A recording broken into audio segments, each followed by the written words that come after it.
ચલો આપણે હવે આગળ શરૂ કરીએ. પ્રશ્નપત્ર આપણે કયું ચાલી રહ્યું છે ભાઈ? ત્રીજું. પ્રશ્નપત્ર 3 માં 3 ને ચલો પ્રશ્નપત્ર 3 માં તમારા મત મુજબ આપણે એમસીક્યુ નંબર કયો આવ્યો હતો? આપણે 22. ચલો 22 માં એમસીક્યુ માં આપણે વાત કરીએ તો 22મો એમસીક્યુ આ પ્રમાણે કંઈક છે. એક ગૂંચળામાંથી 2 મિલી એમ્પિયર પ્રવાહ પસાર કરતા તો બોલો I બરાબર આપણને કેટલો આપેલો છે? 2 મિલી એમ્પિયર પ્રવાહ. તો I બરાબર 2 મિલી એમ્પિયર પ્રવાહ તમને આપેલો છે.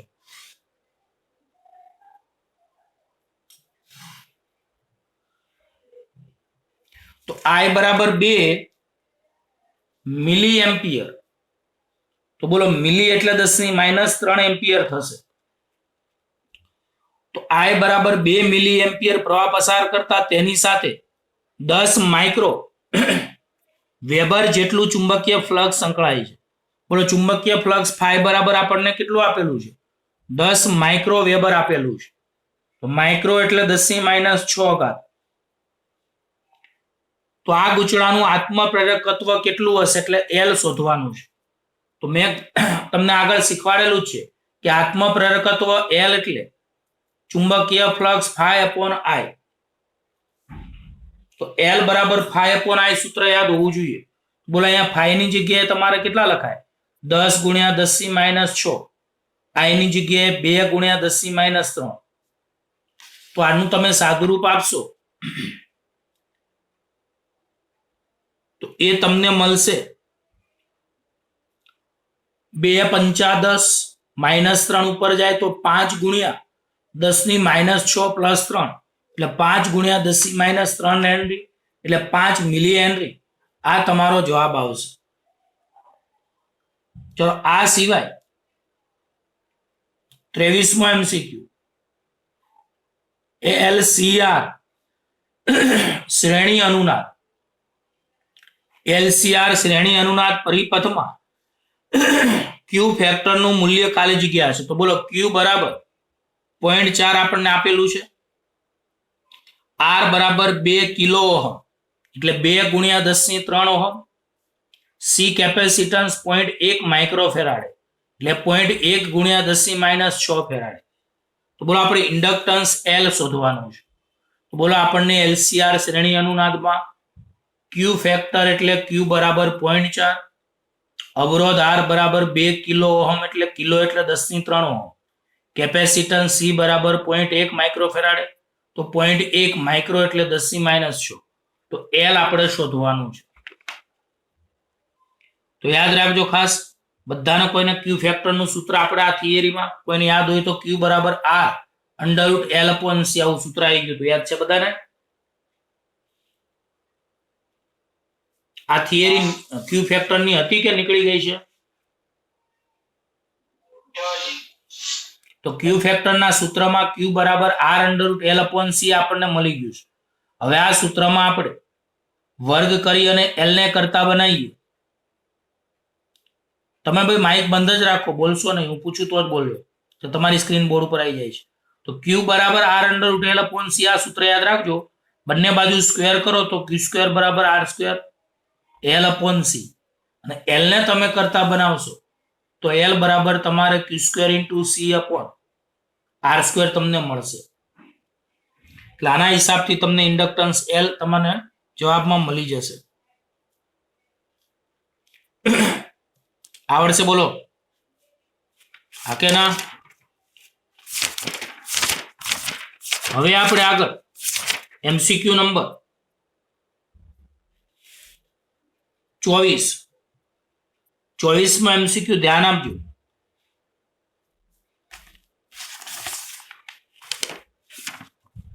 એક 300 વોલ્ટ ચાર્જ કરેલ 25 માઇક્રોફેરાડેના કેપેસિટરને, તો યાદ રાખજો તમારે કોઈ કેપેસિટર છે એમાં વોલ્ટેજ V 300 વોલ્ટ આપ્યું છે કે 300 વોલ્ટ ચાર્જ કરેલા C બરાબર 25 માઇક્રોફેરાડે એટલે 25 × 10⁻⁶ ફેરાડે અને 10 મિલી હેનરીના ઇન્ડક્ટરનો ઉપયોગ કરી એલસી પરિપથ બનાવવામાં આવે છે.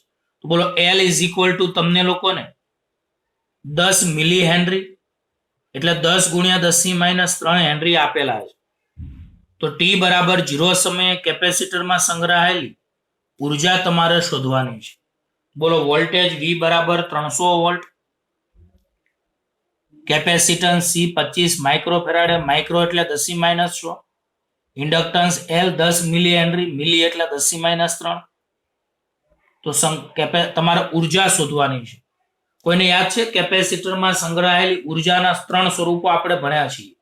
એક U બરાબર 1/2 QE સ્વરૂપ, એક U બરાબર 1/2 CV² અને એક U બરાબર Q²/2C. બોલો ઉર્જાના 3 સૂત્રો તમે ભણેલા છે. તો ઉર્જાનું એક સૂત્ર U બરાબર 1/2 QE, U બરાબર 1/2 CV² અને U બરાબર Q²/2C. તો હવે આપણે આમાં કયું સૂત્ર વાપરશું? તમે કોઈ વાપરી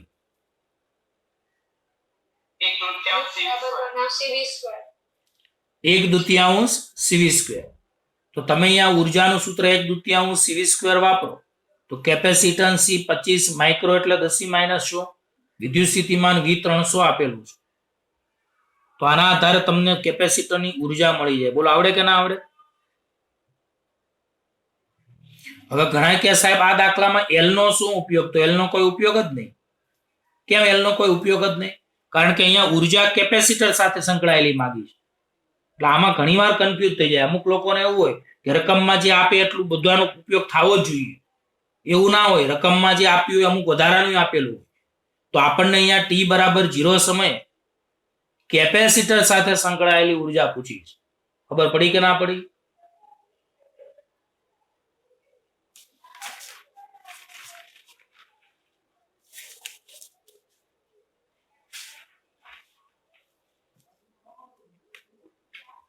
ચલો હવે આપણે આગળ વધીએ. ચલો MCQ નંબર 25મો. કોઈને યાદ હોય ટ્રાન્સફોર્મર નામ સાંભળ્યું હોય તો ટ્રાન્સફોર્મરમાં 2 ગૂંચળા હતા. ડાબી બાજુનું ગૂંચળું પ્રાથમિક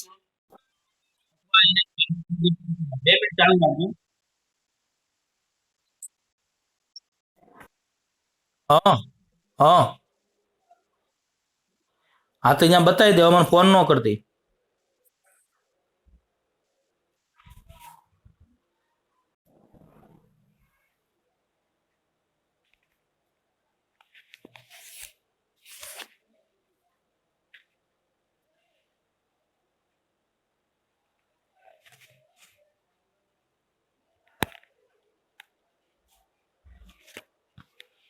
ચલો હવે બોલો પ્રાથમિક ટ્રાન્સફોર્મરમાં 2 પ્રકારના ગૂંચળા હોય. એક પ્રાથમિક ગૂંચળું અને બીજું ગૌણ ગૂંચળું. પ્રાથમિક ગૂંચળાને ઇનપુટ ગૂંચળું કહેવાય, ગૌણ ગૂંચળાને કયું કહેવાય? બોલો તો આઉટપુટ ગૂંચળું. હવે આના માટે તમે P શબ્દ વાપરી શકો અથવા 1 શબ્દ વાપરી શકો. આના માટે S અથવા 2. P એટલે પ્રાઇમરી, S એટલે સેકન્ડરી. તો પ્રાથમિક ગૂંચળું ઇનપુટ ગૂંચળું કહેવાય, ગૌણ ગૂંચળું આઉટપુટ ગૂંચળું કહેવાય. રકમ આ પ્રમાણે છે કે એક આદર્શ સ્ટેપ અપ ટ્રાન્સફોર્મરમાં ઇનપુટ વોલ્ટેજ, ચલો ઇનપુટ વોલ્ટેજને આપણે E1 કહીએ, E1 220 તથા ગૌણ ગૂંચળાનો પ્રવાહ I1 is equal to I2 is equal to 10 ampere. એટલે અત્યારે આટલા મોડા કોણ જોઈન્ટ થાય છે?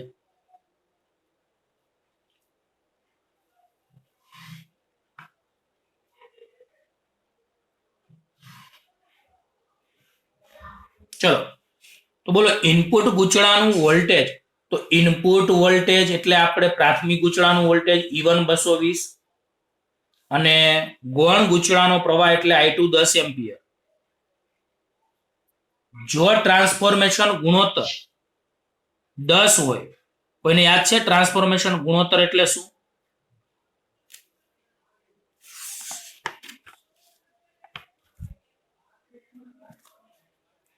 તો E2/E1 ઇઝ ઇક્વલ ટુ, કદાચ આવું સૂત્ર ભૂલમાં તમે સાંભળ્યું હોય તો,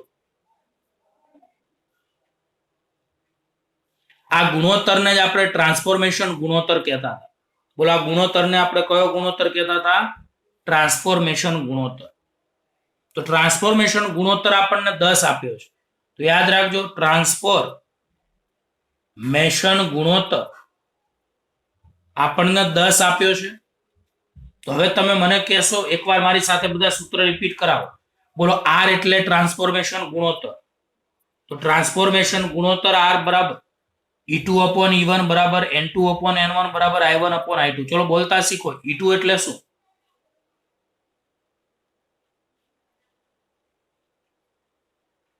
ભાઈ તમને પૂછું છું. હલો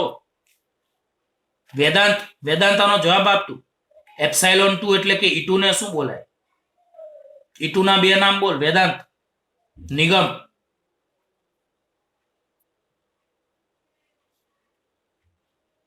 એટલે જોઈન્ટ થઈને કઈ જતા રહો છો? શું ગેમ રમવા જતા રહો છો? પ્રાંજલ, જોઈન્ટ થઈશો? હા સર. બોલ E2 નું નામ શું? E2 ના બે નામ.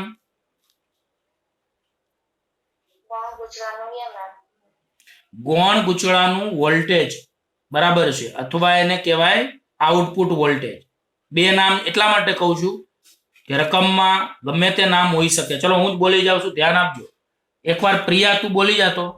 પ્રિયા, બધાના નામ આવડશે તને?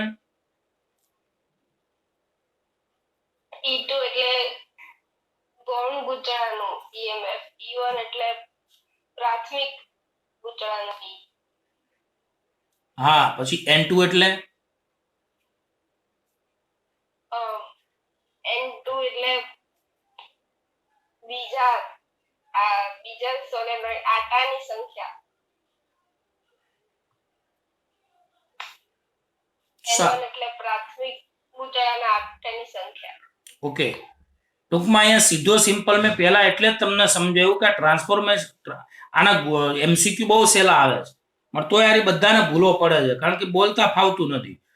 1 શબ્દ ઇનપુટ માટે છે, 2 શબ્દ આઉટપુટ માટે છે. હવે કોઈ ઇનપુટ બોલે કે પ્રાથમિક બોલે, બે સેમ. અને 2 ને કોઈ આઉટપુટ બોલે કે ગૌણ બોલે. તો બોલો E2 એટલે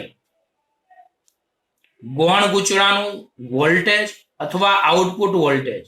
E1 એટલે પ્રાથમિક ગૂંચળાનું વોલ્ટેજ અથવા ઇનપુટ વોલ્ટેજ.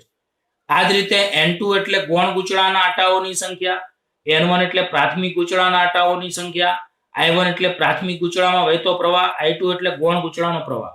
હવે હું તમને સીધી ભાષામાં એમ કહું છું કે આપણી રકમમાં આપણને સ્ટેપ અપ ટ્રાન્સફોર્મરમાં ઇનપુટ વોલ્ટેજ E1 220 આપ્યું છે અને ગૌણ ગૂંચળાનો પ્રવાહ, બોલો ગૌણ ગૂંચળાનો પ્રવાહ 10 એમ્પિયર આપેલો છે. તો બોલો ગૌણ ગૂંચળાનો પ્રવાહ આપણને કેટલો આપેલો છે? 10 એમ્પિયર. તો એને આપણે I2 કહી શકીએ. હવે મને કહો, આમાંથી તમારે ટ્રાન્સફોર્મેશન ગુણોત્તર તમને 10 આપેલો છે, તો આઉટપુટ વોલ્ટેજ શોધવાનું છે. તો બધાને સૂત્ર ખબર છે કે R બરાબર એપ્સાઇલોન 2/એપ્સાઇલોન 1 લખાય. અને માટે એપ્સાઇલોન 2 બરાબર તમે કેટલા લખી શકો? તો R એપ્સાઇલોન 1. ટ્રાન્સફોર્મેશન ગુણોત્તર તમને આપેલો છે 10 અને એપ્સાઇલોન 1 આપેલા છે 220. એટલે અહીંયા તમારે જવાબમાં 2200 વોલ્ટ આવે. તો જો આ દાખલામાં પણ તમારે I2 ની કોઈ જરૂર પડી જ નહીં. એટલે મગજમાં બરાબર ફિટ કરજો કે રકમમાં જેટલું આપ્યું હોય એટલું કઈ ઉપયોગ થવું જરૂરી નથી. હવે MCQ નંબર 26. LCR શ્રેણી પરિપથમાં અનુનાદ થાય ત્યારે ω² LC બરાબર ખાલી જગ્યા. બોલો LCR શ્રેણી પરિપથમાં અનુનાદ થાય ત્યારે ω² LC બરાબર ખાલી જગ્યા. તો ω² LC બરાબર કેટલા થાય એ આપણે હવે સમજીએ. તો તમને ખબર જ છે કે બોલો અનુનાદ વખતે આવૃત્તિનું સૂત્ર ω બરાબર √1/LC થાય છે. બંને બાજુ સ્ક્વેર કરો તો v² બરાબર 1/LC થાય. સીધી વાત છે. અને આ બાજુ લઈ જાઓ તો ω² LC બરાબર 1 લખી શકાય.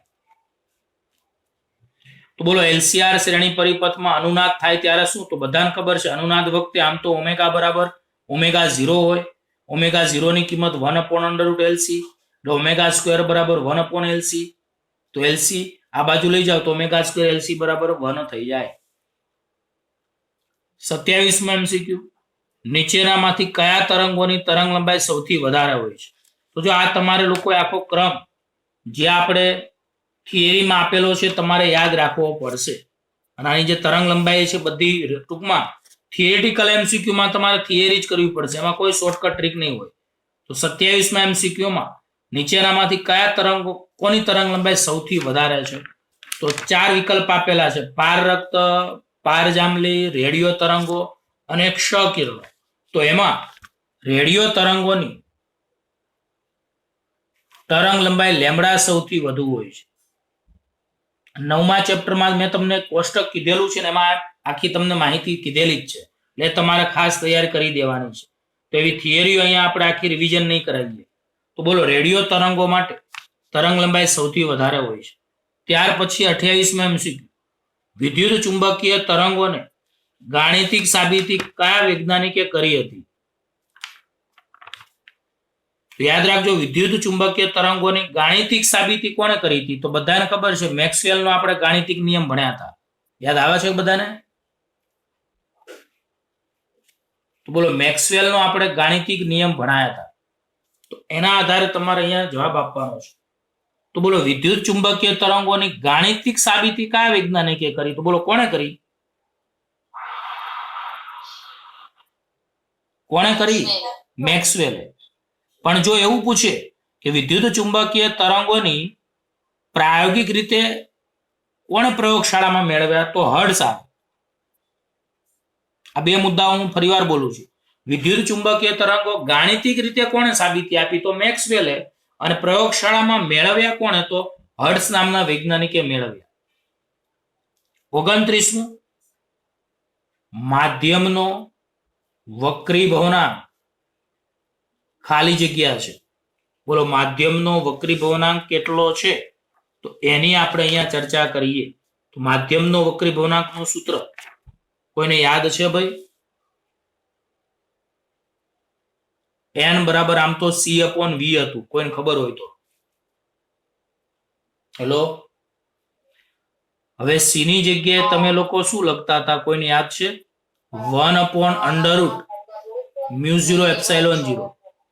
અને અહીંયા v કિંમત છેદમાં મૂકતા હતા તો આની કિંમત ઉલટાઈ જાય ને.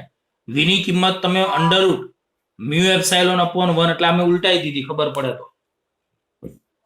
અહીંયા બાજુમાં લખી રાખું છું કે c એટલે શૂન્યાવકાશમાં વિદ્યુત ચુંબકીય તરંગનો વેગ. તો c એટલે શૂન્યાવકાશમાં વિદ્યુત ચુંબકીય તરંગનો વેગ, એનું સૂત્ર 1/√μ0ε0 હતું. અને માધ્યમમાં વિદ્યુત ચુંબકીય તરંગના વેગનું સૂત્ર √μ હતું, 1/. તો બે સૂત્રો યાદ રાખજો કે શૂન્યાવકાશમાં વિદ્યુત ચુંબકીય તરંગનો વેગ c બરાબર 1/√μ0ε0 અને માધ્યમમાં વિદ્યુત ચુંબકીય તરંગનો વેગ v બરાબર 1/√μ હતું. પણ આપણને તો માધ્યમનો વક્રીભવનાંક પૂછ્યો છે, તો આપણે માધ્યમનો વક્રીભવનાંક n બરાબર C/v સૂત્ર જાણીએ છીએ. હવે c ની જગ્યાએ 1/√μ0ε0, v છેદમાં છે તો આને ઉલટાવી દો તો √μ. તો બોલો, આમાં n બરાબર કેટલા વધે આપણે? તો વર્ગમૂળ છે એટલે આના જોઈન્ટ કરીને લખો તમે. તો જોઈન્ટ કરીને લખો તો વર્ગમૂળમાં અંશમાં με છેદમાં με. આવો તમારો જવાબ વિકલ્પને આધીન આવશે. જે ના સમજણ પડે એ કહેવાનું છો બધાએ.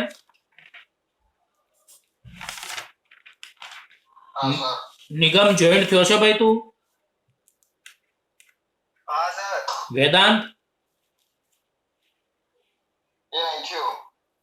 વૈભવી?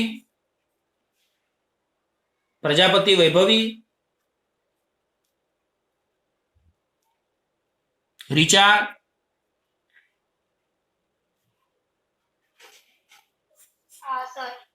હા તો કેજે વૈભવી તારી ખાસ ફ્રેન્ડ છે અને જોઈન્ટ થાય. બધા જોઈન્ટ થાવ લેક્ચરમાં. બીજા વિદ્યાર્થીઓ ખાસ ભાઈ. કોણ જોઈન્ટ છે? તો બોલતી કેમ નથી? અવાજ નથી આને? બધા લોકો થોડોક જવાબ આપવાનો ને આજુબાજુમાં જે આપણા ફ્રેન્ડ હોય એને ખાસ બેન્ચીસ પર બેસતા હોય એને ખાસ જોઈન્ટ કરવાના. ફરજિયાત. 30મો MCQ, સમતલ અરીસા માટે ધ્રુવા જોઈન્ટ થઈ છે? કૃપા? હા સર. ઓકે. સર હા સર. આસ્થા?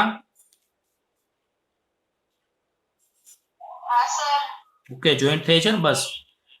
ચલો, સમતલ અરીસા માટે કેન્દ્ર લંબાઈ ખાલી જગ્યા હોય છે. બધાને ખબર હશે, મેં કહ્યું હતું સમતલ અરીસો હોય, બોલો એની વક્રતા ત્રિજ્યા કેટલી હોય?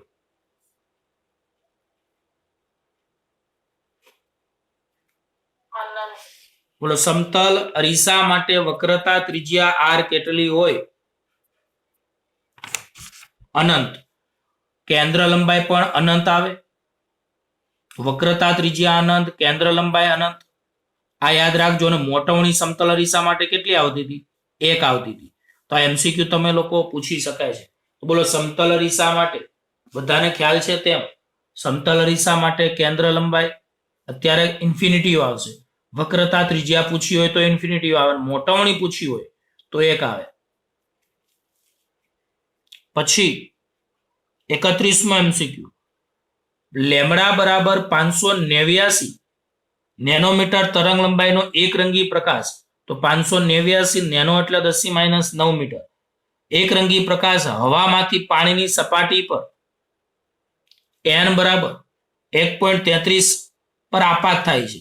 તો વક્રીભૂત પ્રકાશની તરંગ લંબાઈ શોધો. બોલો, કયા પ્રકાશની તરંગ લંબાઈ શોધવાની છે? વક્રીભૂત પ્રકાશ. તો એક વાત, તમે આમાં સૂત્ર કયું વાપરશો? બોલો, ચલો, આમાં તરંગ લંબાઈ શોધવી છે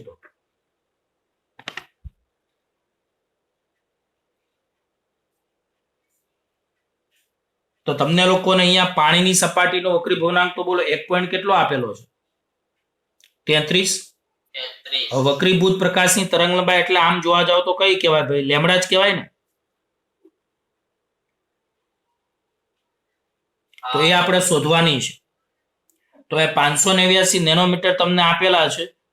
તો એક સૂત્ર તમને યાદ હોવું જોઈએ વક્રીભવનાંકનું. આમ તો હમણાં આપણે બોલ્યા હતા n બરાબર c/v સૂત્ર નામ સાંભળ્યું? હવે બોલો, અહીંયા પ્રકાશનું કિરણ ક્યાંથી ક્યાં જાય છે એટલું ખાલી કહી દો ને મને.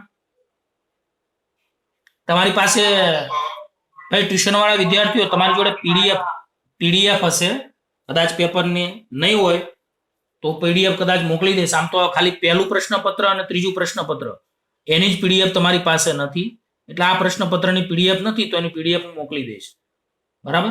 અથવા કોઈની જોડે ભાઈ સ્કૂલમાં વ્રત પ્રકાશનના પીડીએફ પડી હોય તો મને સેન્ડ કરી દેજો. 1 થી 10 પેપરની, 1 થી 8 પેપરની, બરાબર? પહેલા અને ત્રીજાની પીડીએફ જો કોઈની પાસે હોય તો મને મોકલી દેજો. ચલો, વક્રીભૂત પ્રકાશની તરંગ લંબાઈ પર વક્રીભવનાંકનું સૂત્ર n બરાબર c/v. બોલો, c ની જગ્યાએ હું f લેમ્બડા લખું અને v ની જગ્યાએ f લેમ્બડા ડેશ લખું. ચલો, આમાં મને કોઈ કહેશે આવું કેમ? તો બધાને ખબર છે કે હવામાંથી પ્રકાશનું કિરણ પાણીમાં જાય છે. તો મને કહો, માધ્યમ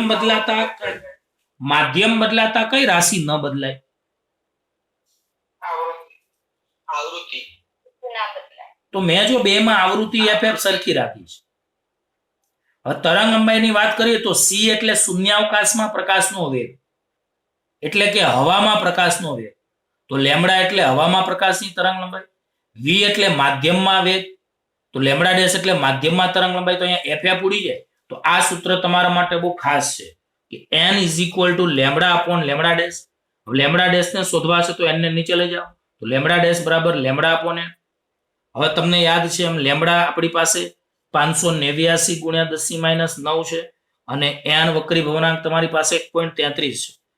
તો આનું સાદુરૂપ આપતા ભાગાકાર કરતા તમારે જવાબમાં કંઈક આવશે 443 10⁻⁹, એટલે 443 નેનોમીટર. આ તમારો જવાબ આવશે. બોલો, કેમનું સૂત્ર આવ્યું? બધાને ખબર પડી ભાઈ? તો હવામાંથી પ્રકાશનું કિરણ પાણીમાં જાય છે. તો બોલો, માધ્યમ બદલાતા આ આવૃત્તિ ન બદલાય. આ ખાસ યાદ રાખવાનું છે. તો પ્રકાશનું કિરણ એક માધ્યમમાંથી બીજા માધ્યમમાં જાય તો આવૃત્તિ ન બદલાય, કારણ કે આવૃત્તિ એ ઉદ્ગમનો ગુણધર્મ છે. આવૃત્તિ એ શાનો ગુણધર્મ છે? ઉદ્ગમનો ગુણધર્મ છે. ચલો હવે કોઈ કહેશે માધ્યમ બદલાતા કઈ રાશિ બદલાય? તો માધ્યમ બદલાતા અહીં લખી નાખું છું કે માધ્યમ બદલાતા કઈ રાશિ બદલાય? તો વક્રીભવનાંક n, માધ્યમનો વેગ v. બોલો બીજું શું બદલાય? તરંગ લંબાઈ લેમડા બદલાય. આ ખાસ યાદ રાખજો કે જ્યારે પ્રકાશનું કિરણ એક માધ્યમમાંથી બીજા માધ્યમમાં જાય, જ્યારે પ્રકાશનું કિરણ એક માધ્યમમાંથી બીજા માધ્યમમાં જાય તો વક્રીભવનાંક બદલાય, માધ્યમમાં પ્રકાશનો વેગ બદલાય, તરંગ લંબાઈ બદલાય, પણ આવૃત્તિ ન બદલાય. કારણ કે આવૃત્તિ એ ઉદ્ગમનો ગુણધર્મ છે. બોલો આવૃત્તિ એ શાનો ગુણધર્મ છે? ઉદ્ગમનો ગુણધર્મ છે. હવે 32મી થિયરી એમસીક્યુ. આ ખાસ યાદ રાખજો, યંગના પ્રયોગમાં મધ્યસ્થ શલાકાથી ત્રીજી પ્રકાશી શલાકાએ પહોંચતા પ્રકાશના તરંગો વચ્ચેનો કળા તફાવત પૂછ્યો છે તમને. તો મને કોઈ કહેશે આમાં તમને લોકોને પ્રકાશી શલાકા નામ સાંભળ્યું બધાએ ભાઈ?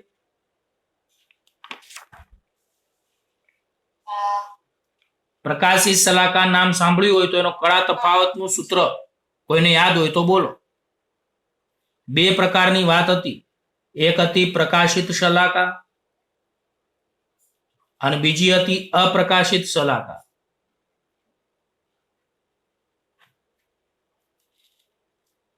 પ્રકાશિત શલાકા અને બીજી હતી અપ્રકાશિત શલાકા. પ્રકાશિત શલાકા માટે કયું વ્યતિકરણ રચાતું હતું? સહાયક વ્યતિકરણ. અને અપ્રકાશિત શલાકા માટે કયું વ્યતિકરણ હતું? તો આ તમને યાદ હશે, પણ તમને કોઈને આના પદ તફાવતનું સૂત્ર કદાચ કોઈને યાદ નહીં હોય. સહાયક વ્યતિકરણનો પદ તફાવત કેટલો હતો? n lambda. અને વિનાશક વ્યતિકરણનો પદ તફાવત આપણી ચોપડીમાં કેટલો હતો? I think 2n + 1 lambda by 2. મેં તમને કીધું તો આપણે મોસ્ટ ઓફ એમસીક્યુ જે સોલ્વ કર્યા છે કોના આધાર કર્યા છે? હવે મેં તમને કહ્યું છે આ બેમાંથી તમારે કયું સૂત્ર વાપરવાનું? તો પહેલા સૂત્ર આ વાપરવાનું. જો કોઈ એકેય ચારમાંથી એકેય વિકલ્પ ન આવે તો તમારે આ સૂત્ર વાપરવાનું. કારણ કે આની સુધારેલી પ્રિન્ટ આપણને ચોપડીમાં આપી નથી. મારા ખ્યાલ મુજબ આવવું જોઈએ 2n - 1 લેમડા બાય 2, પણ આપણી નવી ચોપડીમાં આ છે. પછી કોઈને કળા તફાવત ખબર હોય તો બોલી જાઓ. આનો કળા તફાવત કેટલો હતો?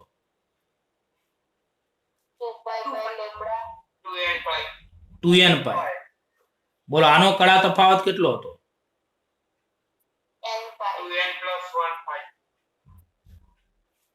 બધા મનમાં આવે એમ બોલે છે, પણ સૂત્રો હું ત્યારે કહું ને એ લગભગ સાચા છે. બધાએ આ જ મોઢે કરવા પ્લીઝ. કોઈ વિદ્યાર્થીને હું પીડીએફ બનાવવા માટે બોલાવીશ ઘરે, પીડીએફ બનાવીને પછી આ બધા પ્રશ્નપત્રો માટે મોકલી દે. ઓકે, ચલો ફરીવાર કહી દઉં છું, જ્યારે કોઈ દાખલાની રકમ વાંચો અને યંગ શબ્દ લખેલું આવે ને એટલે સમજી જવાનું એ યંગનો કયો પ્રયોગ હોય? વ્યતિકરણનો. યંગના વ્યતિકરણના પ્રયોગમાં બે પ્રકારના પટ્ટા રચાતા હતા, એક પીળો પટ્ટો અને એક કાળો પટ્ટો. હમણાં લેક્ચર પતી જાય તો પાછા ફરીવાર જોઈન થજો ભાઈ. તો યાદ રાખજો, યંગના વ્યતિકરણના પ્રયોગમાં બોલો કેટલા પ્રકારના પટ્ટા રચાય? બે પ્રકારના. પીળો પટ્ટો એ પ્રકાશી શલાકા કહેવાય, કાળો પટ્ટો એ અપ્રકાશી શલાકા કહેવાય. પ્રકાશી શલાકા હોય તો સહાયક વ્યતિકરણ, અપ્રકાશી શલાકા હોય તો વિનાશક વ્યતિકરણ. સહાયક વ્યતિકરણમાં પદ તફાવતનું સૂત્ર n લેમડા છે અને કળા તફાવતનું સૂત્ર 2n π છે. અને વિનાશક વ્યતિકરણના પદ તફાવતનું સૂત્ર 2n + 1 લેમડા બાય 2. પહેલા આના આધારે એમસીક્યુ સોલ્વ કરવાનો. જો જવાબ ન આવે તો આના આધારે સોલ્વ કરવાનો. બસ ખબર પડી ગઈ બધાને?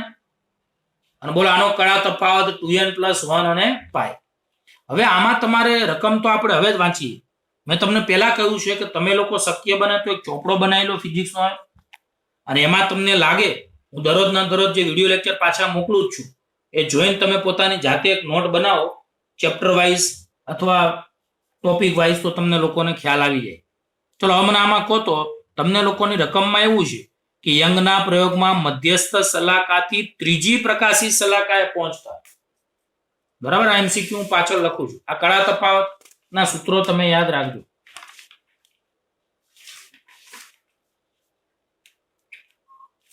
જુઓ તો ધ્યાન આપજો ખાસ કે યંગના પ્રયોગમાં મધ્યસ્થ શલાકાથી ત્રીજી પ્રકાશિત શલાકાએ પહોંચતા પ્રકાશના તરંગનો કળા તફાવત ખાલી જગ્યા આવું પૂછ્યું છે. અને એમસીક્યુ નંબર આ છે 32. સોરી, હા 32. તો બોલો હવે બધાને ક્રમ તો આપેલો જ છે. બોલો આમાં n બરાબર ક્રમ કયો આપેલો છે? 3. અને બધાને ખબર છે કે પ્રકાશિત શલાકા માટે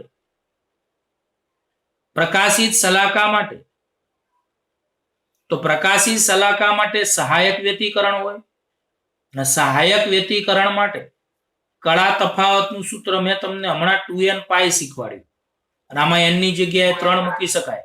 તો 3 મૂકો તો 3 દુ 6 પાઈ. આ તમારો જવાબ આવે.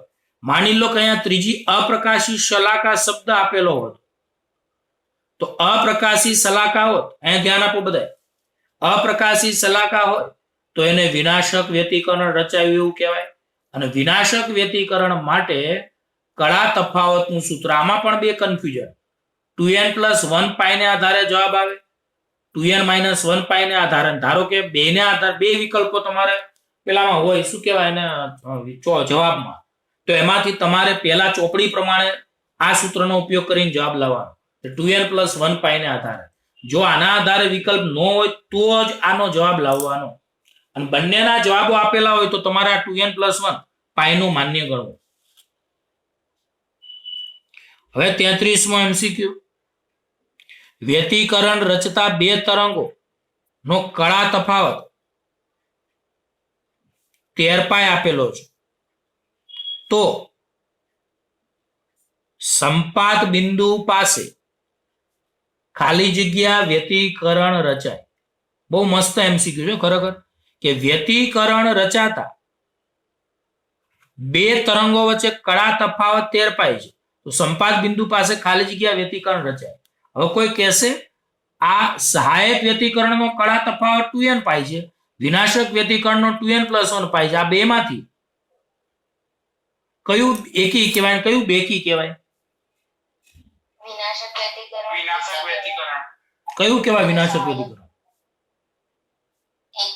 એકી. સાદી ભાષામાં સહાયક વ્યતિકરણ હોય એ બેકીમાં આવશે. n 1 મૂકો તો 2 એકા 2, 2 મૂકો તો 2 દુ 4, 3 મૂકો તો 3 દુ 6, 4 મૂકો તો 4 દુ 8.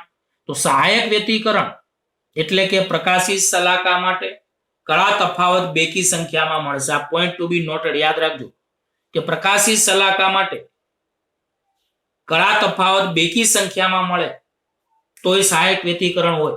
અને અપ્રકાશિત શલાકામાં કળા તફાવત એકી સંખ્યામાં મળે તો બધાને ખબર પડે. બોલો આ કયું હશે ભાઈ, એકી કે બેકી? 13 પાઈ. તો 13 એકીમાં આવે, એકી આવે તો કયું વ્યતિકરણ? વિનાશક. હવે વિનાશક વ્યતિકરણમાં પાછા બે વિકલ્પ આપેલા છે, 13મા ક્રમનું અને 7મા ક્રમનું. હવે મને કહો આમાં n બરાબર 7 મૂકો તો શું થાય? 7 દુ 14 અને 1 15. એનો મતલબ આનો ઉપયોગ કરેલો છે આપણે. મેં પહેલા કીધું તમારે બધા એમસીક્યુમાં આ પ્લસ વાળા સૂત્રનો ઉપયોગ કર્યો જ નહીં હોય અને એના આધારે જવાબ હશે નહીં. અહીંયા 7 દુ 14 મૂકો તો 14 ને 1 15, એવો કોઈ જવાબ જ નથી. મતલબ અહીંયા 7 ખબર પડી કે ના પડી? એટલે અહીંયા તમારા લોકોએ બોલો 7 દુ 14, 14 માંથી 1 જાય તો 13, એટલે અહીંયા n કેટલા મળે આપણને? 7. તો અહીંયા તમારા જવાબમાં આવશે 7મા ક્રમનું એકી સંખ્યા હોય તો વિનાશક વ્યતિકરણ. બોલો ખબર પડી બધાને?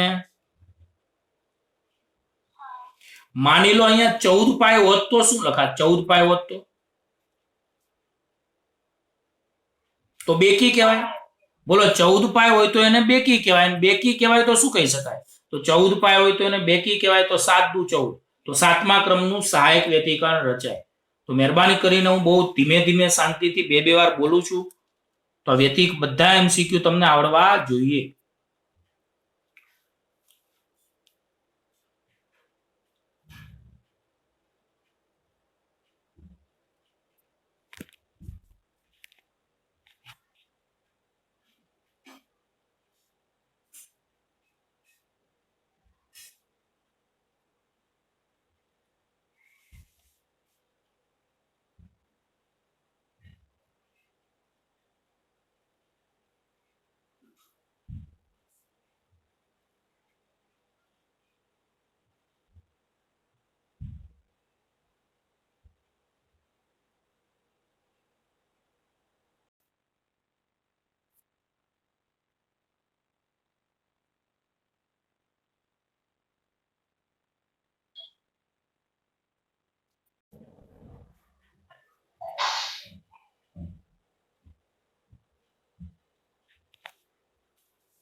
ચલો હવે આપણે શરૂ કરીએ.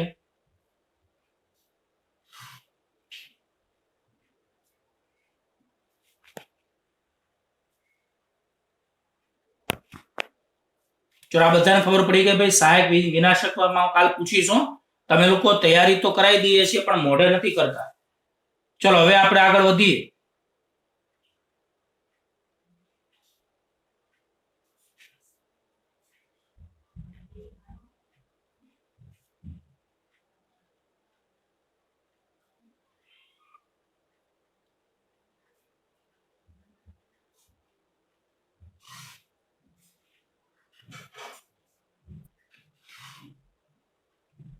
હવે એમસીક્યુ નંબર 34. 34માં એમસીક્યુમાં એક સ્લિટની પહોળાઈ સ્મોલ ડી બરાબર 0.1 મિલીમીટર આપેલી છે. તો યાદ રાખજો ખાસ કે સ્લિટની પહોળાઈ સ્મોલ ડી બરાબર 0.1 મિલીમીટર. હવે તમે અહીંયા 0.1 મિલી એટલે 10⁻³ મીટર કહી શકો છો. લંબ રૂપે આપાત પ્રકાશની તરંગ લંબાઈ લેમ્બડા 6000 એંગસ્ટ્રોમ. બધાને ખબર છે તેમ એંગસ્ટ્રોમ એટલે 10⁻10 મીટર એટલે 6 × 10⁻7 મીટર. સ્લિટથી પડદાનું અંતર કેપિટલ ડી 100 સેન્ટીમીટર એટલે 1 મીટર થશે. તો બોલો મધ્યસ્થ અધિકતમ ના પટ્ટાની પહોળાઈ માંગી છે. મધ્યસ્થ અધિકતમ પટ્ટાની પહોળાઈ કોઈને યાદ છે? મધ્યસ્થ અધિકતમ પટ્ટો એનું બીજું નામ તમે પ્રકાશિત સલાકા કહી શકો છો. પણ અહીંયા તમારે મધ્યસ્થ અધિકતમ છે એટલે મધ્યસ્થ પ્રકાશિત સલાકા કહી શકાય. તો બોલો મધ્યસ્થ અધિકતમના પટ્ટાની પહોળાઈનું સૂત્ર કોઈને યાદ છે ખરું?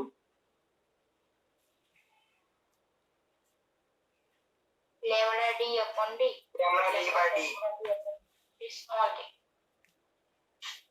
Lambda D upon 2d.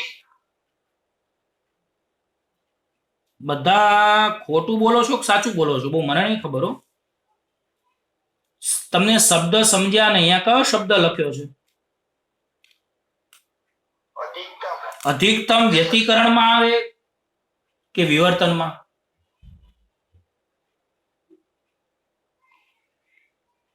Young sir વિવર્તન.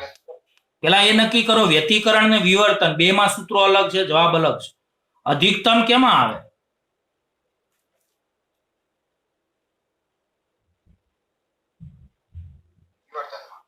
વિવર્તનમાં આવે. તો કોઈને વિવર્તન ભાત યાદ હોય તો આ રીતની એક સ્લીટ હતી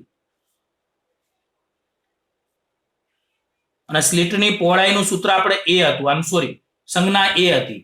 સ્મોલ ડી કોની સંજ્ઞા હતી? બે સ્લીટો વચ્ચેનું અંતર. હવે તમને અહીંયા સ્લીટની પહોળાઈ આપેલી છે, એનો મતલબ આમાં એક સ્લીટ હશે કે બે સ્લીટ હશે?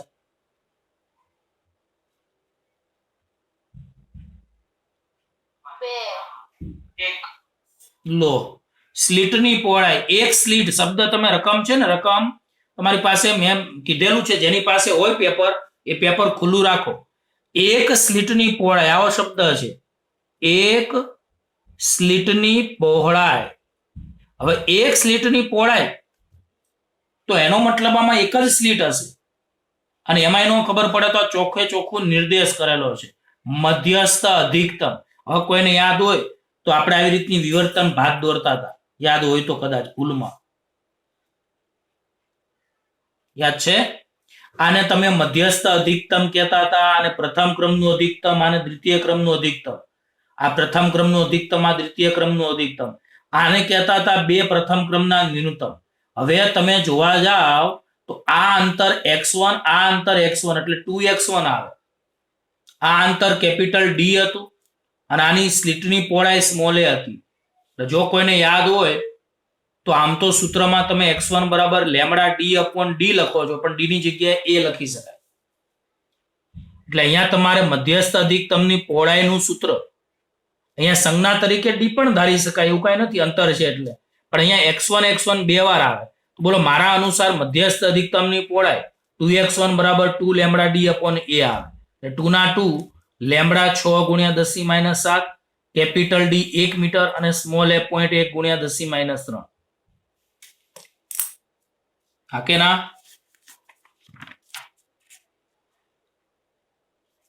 હવે આના આધારે તમે જવાબ લાવશો તો અહીંયા 6 ગુણ્યા 2 એટલે 12 થશે. અહીંયા 0.1 અને 10⁻3 એટલે 10⁻4 થશે. -4 ઉપર જાય તો +4 થાય, એટલે અહીંયા 12 ગુણ્યા 10 ની કેટલી વધે ભાઈ? -3 વધે. પણ આ જવાબ મીટરમાં આવશે. હવે આપણને સેન્ટીમીટરમાં પૂછ્યો છે, તો યાદ રાખજો 12 ગુણ્યા 10⁻3 મીટરની જગ્યાએ 100 સેન્ટીમીટર, એટલે 12 ગુણ્યા 10⁻1 સેન્ટીમીટર, 1.2 સેન્ટીમીટર તમારો જવાબ આવશે. તો આ પહેલા હું ફરીવાર તમને સમજાવી દઉં. રકમને વાંચવામાં ભૂલ કર્યા તો તમે ગયા. યાદ રાખજો અહીંયા 2 સ્લીટ નથી આપી, આપણને એક જ સ્લીટ આપી છે, ને એક સ્લીટ હોય ને એટલે એ વ્યતિકરણ ના હોય. કયું હોય? અને જો વિવર્તન, અને આમે ચોખ્ખું જ લખ્યું છે, તમે જો મધ્યસ્થ પ્રકાશી શલાકાની પહોળાઈ નથી પૂછી, મધ્યસ્થ અધિકતમની પૂછી છે. અધિકતમ શબ્દ કેમાં આવે? અને વિવર્તન માટે x1 + x1 2x1 થાય. પણ આ x1 નું સૂત્ર લેમ્બડા ડી અપોન એ આપણને ખબર છે. ઘણા કે કેવી રીતે આવ્યું? તારવેલું છે થિયરી, એના માટે તમારે જોયું પડે. તો અહીંયા મધ્યસ્થ અધિકતમની પહોળાઈ 2x1 એટલે 2 લેમ્બડા ડી અપોન એ આવે.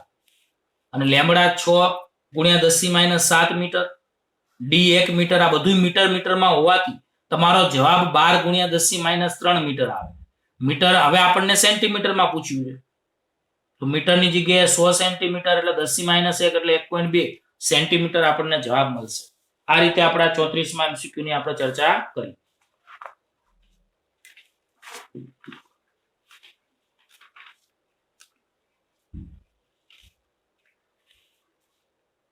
હવે યાદ રાખજો MCQ નંબર 35. યંગના પ્રયોગમાં સુસમબદ્ધ ઉદ્ગમો ખાલી જગ્યા વિભાજનથી મેળવવામાં આવે છે. તો જો કોઈને યાદ હોય યંગના પ્રયોગમાં, તો યંગના પ્રયોગમાં કેટલા પડદા હતા એટલું ખાલી મને કહી દો ને ભાઈ.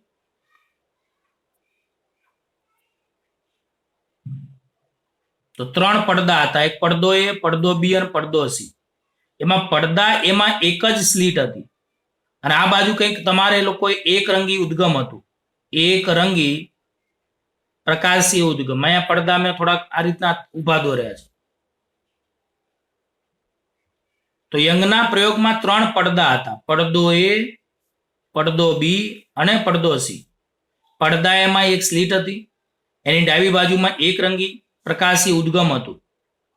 હવે આ સ્લીટ S હતી, એમાંથી બધાને ખબર છે કે સ્લીટમાંથી બહાર તરંગ અગ્ર નીકળે, નળાકાર તરંગ અગ્ર. હવે અહીંયા 2 સ્લીટ હતી, તો એક જ તરંગ અગ્રનો થોડોક ભાગ સ્લીટ S1 માંથી અને થોડોક ભાગ સ્લીટ S2 માંથી પસાર થતો હતો. આથી તરંગ અગ્રના અહીંયા વિભાજન થાય. તો આ એક વાત યાદ રાખજો કે અહીં યંગના પ્રયોગમાં આ S1 અને S2 એ સુસંબદ્ધ ઉદ્ગમ હતા. તો આ સુસંબદ્ધ ઉદ્ગમો આપણે બનાવવા માટે કોનું વિભાજન કર્યું? તો તમારે અહીંયા તમારા જવાબ લખાય તરંગ અગ્રનું વિભાજન. તો અહીંયા તમારે તરંગ અગ્રના ટુકડા થાય છે, તો તમારા જવાબમાં આવશે તરંગ અગ્રના વિભાજનથી મળે છે. આ શબ્દ યાદ રાખો. ચલો ત્યાર પછી 36મો MCQ.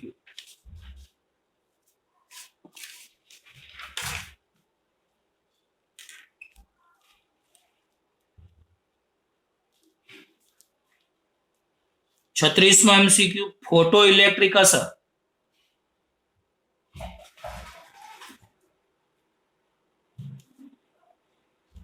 દર્શાવે છે કે ખાલી જગ્યા. પેલું ઇલેક્ટ્રોન તરંગ સ્વરૂપમાં છે, બીજું પ્રકાશ કણ સ્વરૂપમાં છે, ત્રીજું A અને B બંને, ચોથું આમાંથી એક પણ નહીં. ચલો આ જવાબ તો તમે આપો લે. ફોટો ઇલેક્ટ્રિક અસર શું દર્શાવે છે? ઇલેક્ટ્રોન તરંગ સ્વરૂપે દર્શાવે છે, પ્રકાશ કણ સ્વરૂપે દર્શાવે છે? સી, એ અને બી બંને, અને ચોથું એક પણ નહીં. ચલો કોણ કહેશે? એક પણ નહીં.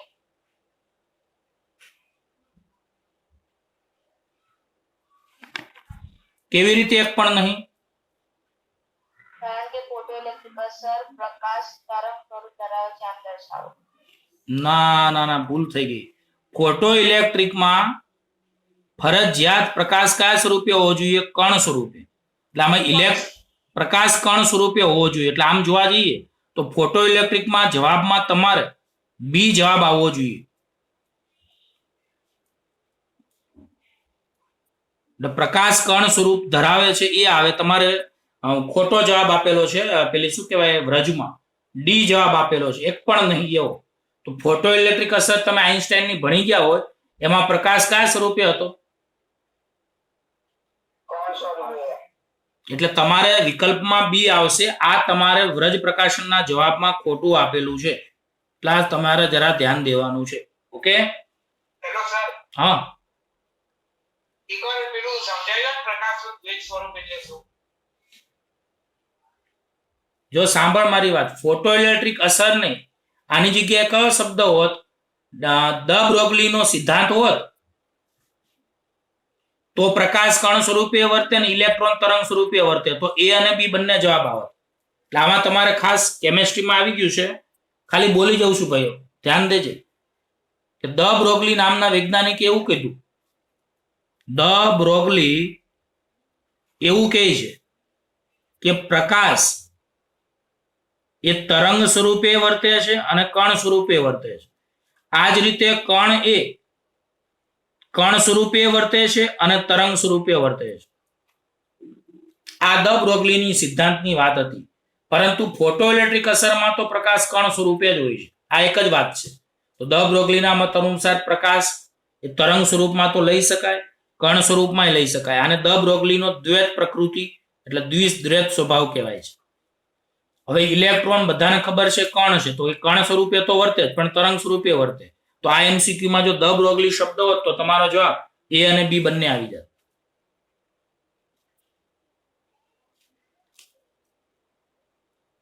હવે 37મો એમસીક્યુ. પદાર્થમાંથી ઉત્સર્જાતા વિકિરણની તરંગ લંબાઈ ખાલી જગ્યા પર આધારિત છે. તો બોલો એટલું યાદ રાખો, પદાર્થમાંથી ઉત્સર્જાતા વિકિરણની તરંગ લંબાઈ ખાલી જગ્યા પર આધારિત છે. તો કોઈને યાદ હોય તો આપણે વિનનો સ્થાનાંતરનો નિયમ આવ્યો હતો. બોલો વિનનો સ્થાનાંતરનો નિયમ આવ્યો હતો? જો કોઈને યાદ હોય વિનનો સ્થાનાંતરનો નિયમ, બોલો વિનનો સ્થાનાંતરનો નિયમ શું હતો? બોલો વિનનો સ્થાનાંતરનો નિયમ. તો વિનનો સ્થાનાંતરનો નિયમ લેમ્બડા એમ તરંગ લંબાઈ તાપમાનના વ્યસ્ત પ્રમાણમાં હોય છે.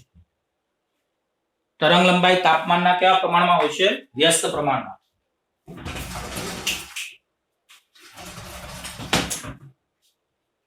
તો બોલો તરંગ લંબાઈ તાપમાનના વ્યસ્ત પ્રમાણમાં હોય તો સ્વાભાવિક છે વિકલ્પ નંબર આમાં સી આવશે, સપાટીના તાપમાનના વ્યસ્ત પ્રમાણ. માટે સપાટીના તાપમાન પર આધાર રાખે છે. 38મો એમસીક્યુ. ફોટો ઇલેક્ટ્રિક અસરમાં સોડિયમની થ્રેશોલ્ડ તરંગ લંબાઈ, તો લેમ્બડા 0 એટલે થ્રેશોલ્ડ તરંગ લંબાઈ. જો ફોન સ્વિચ ઓફ થઈ જાય, 10% બેટરી છે તો લેક્ચર પૂરો, બરાબર? ચલો, થ્રેશોલ્ડ તરંગ લંબાઈ લેમ્બડા 0 તમને 5000 એંગસ્ટ્રોમ આપી છે.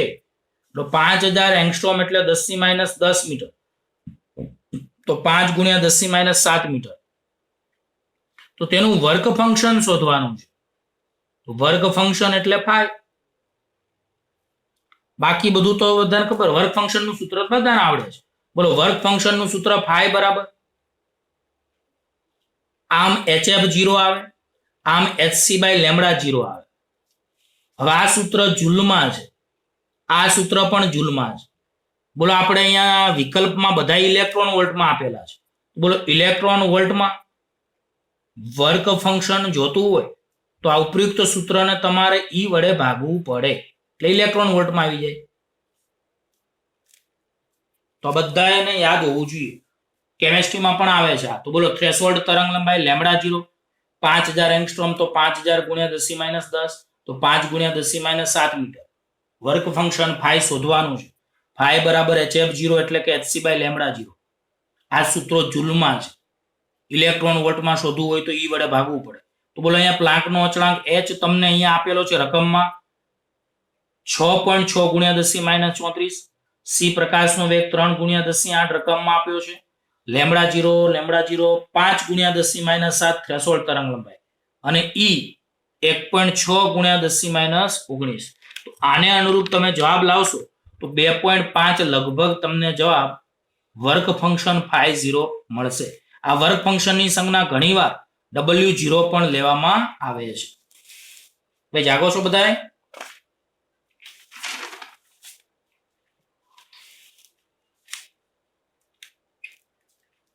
ભાઈ લેક્ચરમાં કંટાળો નથી આવતો ને? 39મો MCQ યાદ રાખજો. MCQ માં પ્રેક્ટિસ બધાની ઘટે છે એટલે જ આપણે આ MCQ ના લેક્ચર શરૂ કર્યા છે અને દરરોજ હું વિડિયો લેક્ચર સોમથી શનિ મોકલું છું. એનો લાભ લેજો. 39મો MCQ નીચેનામાંથી કઈ આકૃતિ સ્ટોપિંગ પોટેન્શિયલ V0 વિરુદ્ધ આપાત પ્રકાશની તીવ્રતા માટે સાચી છે? તો સ્ટોપિંગ પોટેન્શિયલ વિરુદ્ધ તીવ્રતાનો આલેખ. હવે આવું આપણને પૂછ્યું છે. તો કોઈને યાદ હોય તો મેં તમને કીધું હતું કે સ્ટોપિંગ પોટેન્શિયલ અને મહત્તમ ગતિ ઉર્જા એ બંનેનો આધાર શાના ઉપર છે? કોઈને યાદ હોય તો સ્ટોપિંગ પોટેન્શિયલ અને મહત્તમ ગતિ ઉર્જાનો આધાર એ આવૃત્તિ પર છે, તીવ્રતા પર નથી. આ પ્લીઝ યાદ રાખજો.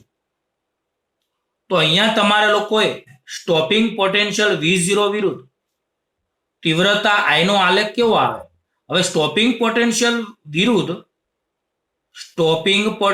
એટલે વિદ્યુત સ્થિતિમાનનો તફાવત V0. સ્ટોપિંગ પોટેન્શિયલ એટલે વિદ્યુત સ્થિતિમાનનો તફાવત V0 અને તીવ્રતા એટલે I. પણ હું એમ કહું છું સ્ટોપિંગ પોટેન્શિયલ ને તીવ્રતા સાથે કોઈ લેવા દેવા જ નથી. તો એનો આલેખ આવો સુરેખ આવશે. એટલે આ તમારો જવાબ આવશે. આ બધાને યાદ રહેશે. તો બોલો સ્ટોપિંગ પોટેન્શિયલ એટલે કે મહત્તમ ગતિ ઉર્જાનો આધાર આવૃત્તિ પર છે, તીવ્રતા પર નથી. અને બીજું એક વાત તમને કહી દો, ફોટો ઇલેક્ટ્રિક પ્રવાહ એટલે કે ફોટો ઇલેક્ટ્રોનની સંખ્યા 5% જ બેટરી છે એટલે હમણાં જ બંધ થશે વિડિયો લેક્ચર.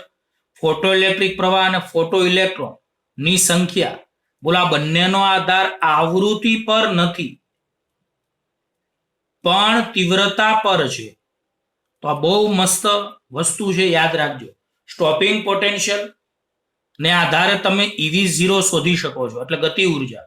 તો સ્ટોપિંગ પોટેન્શિયલ અને મહત્તમ ગતિ ઉર્જા આવૃત્તિ પર આધાર રાખે છે, તીવ્રતા પર આધારિત નથી.